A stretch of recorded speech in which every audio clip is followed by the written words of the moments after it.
You can't just rewrite the locks, Margaret. That's against the law. She didn't even blink, just tapped her pristine clipboard with the smugness of someone who's never been knocked down by life. Actually, under Section 14A, Paragraph 3 of the Community Guidelines, the HOA retains the right to override all entry points for safety concerns, she said, her voice dripping with false authority. I grinned, not because she was right, but because she was dead wrong. You're citing an amendment my father refused to sign 2 decades ago, I shot back. I found the original charter in his old safe, handwritten. That master key you're so proud of? It breaks 2 state privacy laws. I leaned closer, voice low. And guess what? My son set up a hidden camera 3 nights ago. You used it on our door, didn't you? For a split second, her composure cracked. Then that fake smile snapped back, like a mask too tight for her face. My name's Ellen Harper, high school counselor by day, widow by fate, homeowner by a cursed inheritance. I've lived in Willow Creek for 5 years, long enough to know the only thing worse than skyrocketing property taxes is Margaret Voss and her obsession with control. If you've ever dealt with an HOA that thought they owned your soul, this story's for you. It started with a bird feeder and ended with the entire board quaking in their chairs. It was a muggy Tuesday in Georgia, the kind of day that makes every shirt stick to your skin. I was heading to my car when I spotted it, a laminated note tucked under my wiper, smug as Margaret herself. Vehicle improperly parked. Rear and driveway violates Willow Creek Code 3.2b. 3 problems with that. 1. I was backed into my own drive. 2. 3.2b doesn't exist in the bylaws. 3. That looping, over-punctuated cursive was unmistakably Margaret's. I crushed the note in my fist. This wasn't her first strike.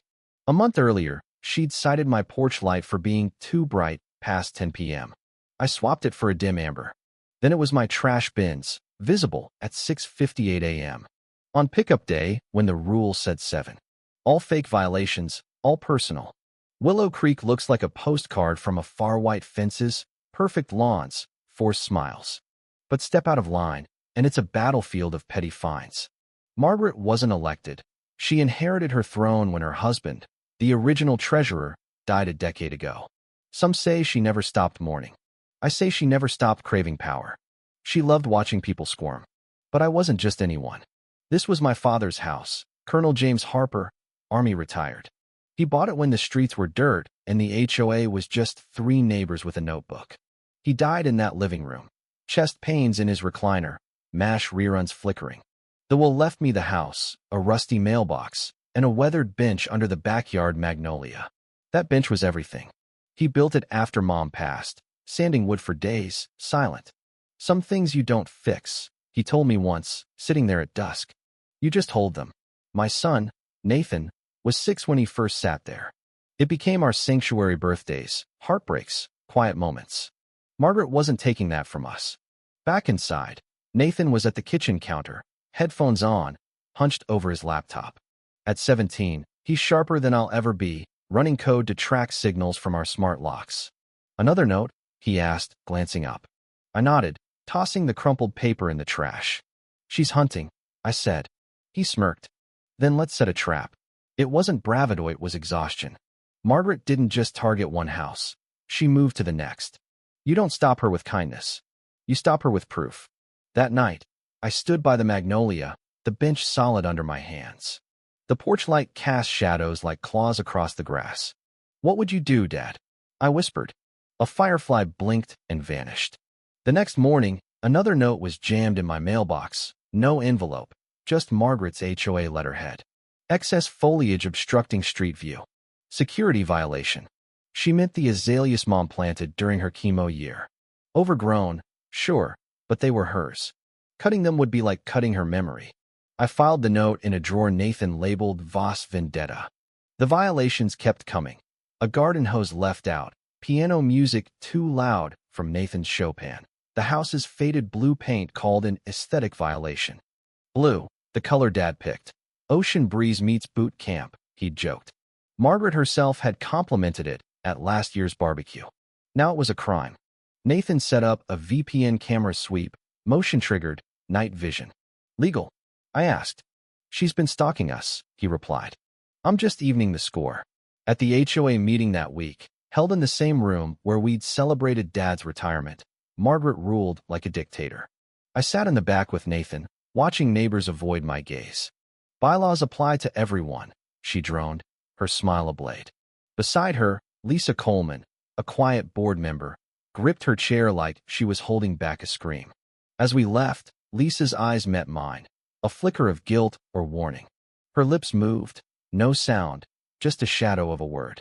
Saturday, I walked the neighborhood, passing Lisa's house green shutters, a wilting fern by the window. She stepped out. "Ellen," she said, voice flat. I saw Nathan's camera. I tensed. "We're just careful." She twisted her ring. "Is it true? Did Margaret try your door?" I nodded. She exhaled. "She used the key on mine last winter. Said it was a wellness check." I was sick, didn't even know she'd been inside. My stomach turned. "She threatened to fine me if I talked," Lisa added. "Community decorum," she called it. She retreated inside, but her words burned. This wasn't just about me. At 1:47 a.m., the front door handle jiggled. Not loud, just deliberate. I was up before I knew it, heart pounding. Nathan grabbed his old baseball bat, a keepsake from his dad. Through the frosted glass, a tall figure tested the lock, then slipped away. Nathan peeked through the curtain. Black coat, silver heels.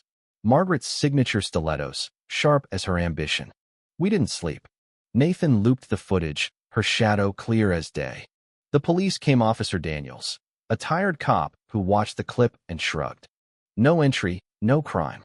If she's got HOA key rights, it's murky." He left a card and a useless report number. Lisa showed up that afternoon, eyes darting to our camera. "She's gone too far," she whispered. "She's been in the tool shed, too." Changed my lock. Nathan and I dug deeper, finding Dad's old army trunk in the basement. The padlock was open. Someone had been there. Inside, a 1992 HOA charter, Dad's handwriting clear, emergency access clause struck. No unmonitored entry. Another file held letters from 2006. Margaret pushing a safety key policy, Dad's notes warning of abuse. "She's been down here," Nathan said. "Looking for this." We scanned every page, backed it up, and found Dad's old camcorder tapes. One, from 2004, showed Margaret at an HOA meeting demanding key access. Dad's voice cut her down. "Not your call." Another tape, unlabeled, showed me at 16, sitting with him on the bench. "Ellen," he said, "people like her think rules make them untouchable. Check the basement box if she tries." He knew. Lisa gave us a USB of unedited meeting minutes, proof Margaret doctored records. We planned a hearing, citing bylaws for a review of her violations. Nathan planted a fake parking ticket on the porch, camera ready. At 2:14 a.m., Margaret took the bait, snatching it, unaware she was filmed. At the hearing, the rec center buzzed with neighbors, phones out. I presented the charter, the 2004 tape, the porch footage. Lisa stood, voice steady. I kept the real minutes. She told me to burn them. Robert Mason, Dad's old lawyer friend, confirmed the clause's removal. The board froze. Margaret's pen stopped tapping. "Motion to suspend Margaret Voss," the chairman said. It passed. She sat, silent, as the room exhaled. She didn't go quietly. By noon, a $9,000 fine arrived, citing slander. That night, the azaleas were slashed, stems bleeding in the dirt. Nathan filmed it, jaw tight.